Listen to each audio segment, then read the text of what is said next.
ក្នុងវីដេអូនេះខ្ញុំនឹងយកមេរៀនជីវិតដែលយើងគួរតែសិក្សារៀនសូត្រពីលោក Larry Page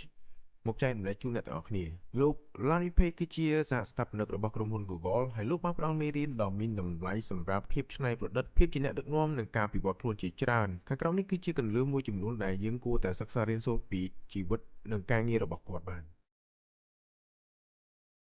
ចំណុចទី1ត្រូវចាប់ផ្ដើមដោយទស្សនវិស័យច្បាស់លាស់យើងត្រូវសាងក្តីស្រមៃនិងលើកឡើងពីគំនិតដែលអាចផ្លាស់ប្ដូរពិភពលោកបានលោកបានបង្កើតទស្សនវិស័យដោយការរៀបចំព័ត៌មានរបស់ពិភពលោកនិងចែករំលែកព័ត៌មានទាំងនោះដល់មនុស្សទូទៅមជ្ឈដ្ឋាននៃទស្សនវិស័យនេះបានក្លាយជាមូលដ្ឋានគ្រឹះនៃភាពជោគជ័យរបស់ក្រុមហ៊ុន Google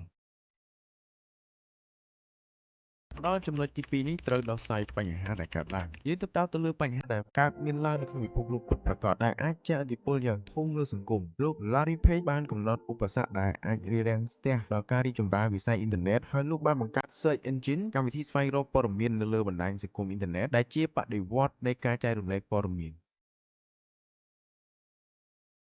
មកដល់ចំណុចទី3នេះត្រូវផ្ដោតលើគំនិតនៃគម្រោងការធំៗប្រសិនបើអ្នកកំពុងតែផ្លាស់ប្ដូរពិភពលោកមានន័យថាអ្នកកំពុងតែធ្វើកិច្ចការងារដែលសំខាន់បំផុតនោះអ្នកមានស្មារតីល្អដើម្បីក្រោកពីគេងនៅព្រឹកព្រលឹមយើងត្រូវធ្វើការងារដែលសំខាន់និងមានន័យបំផុតសម្រាប់ខ្លួនឯងនិងសង្គមជាតិ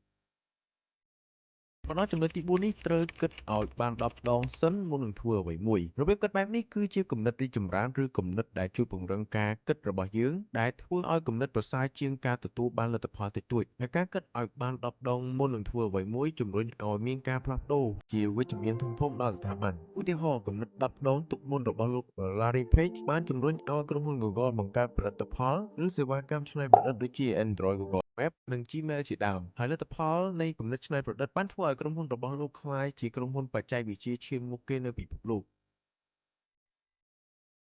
ចំណុចទី5ត្រូវហ៊ានប្រថុយនឹងគ្រោះថ្នាក់មានក្រុមហ៊ុនជាច្រើនមិនទទួលបានជោគជ័យជាយូរមកហើយតើក្រុមហ៊ុនទាំងនោះបានធ្វើអ្វីមិនត្រឹមត្រូវចំណុចនោះគឺក្រុមហ៊ុនទាំងនោះមិនបានគិតគូរដល់ពីអនាគតរបស់ក្រុមហ៊ុនរបស់ខ្លួនក្រុមការដឹកនាំរបស់លោកបានផ្ដល់តម្លៃលើការស្រាវជ្រាវនិងច្នៃប្រឌិតថ្មីៗយ៉ាងណាមិញគម្រោងស្រាវជ្រាវវ៉ែនតាដ៏ឆ្លាតវៃ Google Glass មិនទទួលបានជោគជ័យតាមផែនការឡើយប៉ុន្តែលោក Larry Page យកភាពបរាជ័យជាផ្លូវសម្រាប់ត្រួសត្រាយដល់គម្រោងពិសោធន៍ថ្មីក្រោយទៀត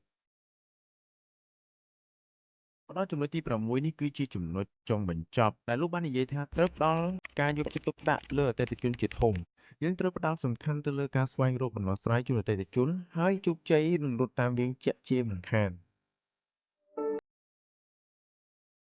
ជាក់ស្ដែង Search Engine Google បានក្លាយទៅជាកម្មវិធីស្វែងរកទិន្នន័យឈានមុខគេតាមរយៈការផ្ដល់អាទិភាពសំខាន់ៗទៅលើតម្រូវការរបស់អតិថិជននិងចែករំលែកទិន្នន័យឬព័ត៌មានដែលលឿននិងលទ្ធផលព័ត៌មានដែលអ្នកប្រើប្រាស់ចង់បានជាចុងក្រោយនៃវីដេអូនេះលោក Larry Page បានពោលថាចូលធ្វើការងារណាដែលលំបាកប៉ុន្តែការងារធ្វើឲ្យយើងសប្បាយចិត្តមេរៀនជីវិតរបស់លោកបានបង្រៀនយើងឲ្យចេះច្របាច់បញ្ចូលគ្នារវាងមហិច្ឆតាការច្នៃប្រឌិតនិងការយល់ចិត្តគ្នាដើម្បីធ្វើកិច្ចការងារណាដែលមានន័យនិងប្រយោជន៍យូរអង្វែងដល់ពិភពលោកបើបងប្អូនគិតថាវីដេអូមួយនេះមានប្រយោជន៍សម្រាប់បងប្អូនទាំងអស់គ្នាសូមកុំភ្លេចជួយចុច like share និង follow page របស់ MBE ម្នាក់មួយផងសូមអរគុណជួបគ្នានៅវីដេអូក្រោយទៀត